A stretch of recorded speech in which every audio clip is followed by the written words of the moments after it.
Deputy Party Leader Simba Arati. Karibu sana.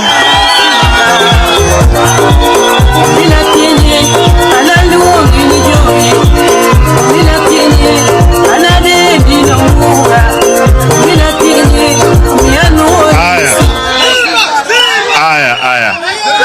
Homa Bay oye. Hebu tusalimiane namna hii nione kama mko.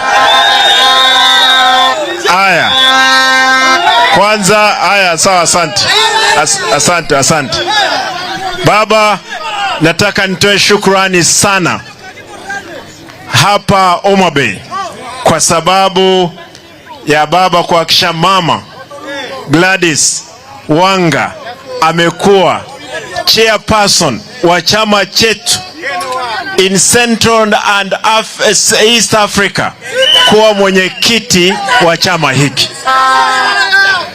Mama Wanga, congratulations my sister. Tumekuja hapa, hawa Wajaluo, wacha nisalimie ninyi mbia mole. Wale ambao mmekuja hapa, hawa Wajaluo na Wakisii ni watu wa moja, sisi tuko hapa pamoja. Mama Wanga, shikilia chama. Leo tumekuja na mimi nataka niwakaribishe kwangu Kisii tarehe 28. Mwisho, nataka niulize wale wote ambao wamepewa viti katika chama, tuhakikishe tumefanya kazi ya kusimamisha chama. Kwa sababu ya mvua hii, vumilia dakika moja. Kwa sababu ya mvua hii, mimi nataka niachie hapo niwaulize, tukae ngangari, tulinde chama cha ODM.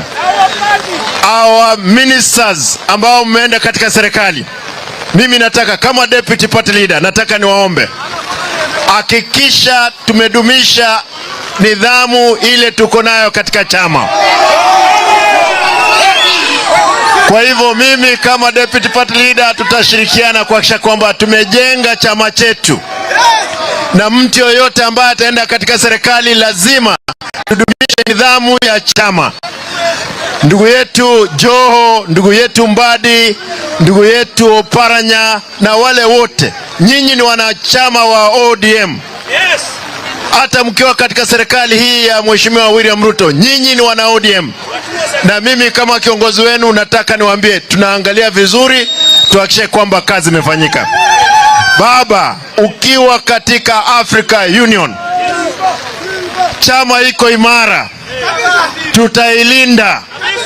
Vile Junete amesema hapa, hatutakubali mtu yoyote kufanya mchezo na chama. Tafadhali wale ambao mlikuwa mmehasi, tutasamea nyinyi mkuje. Serikali inayokuja ya 2027, sisi ndio tutakuwa serikali. Kivyo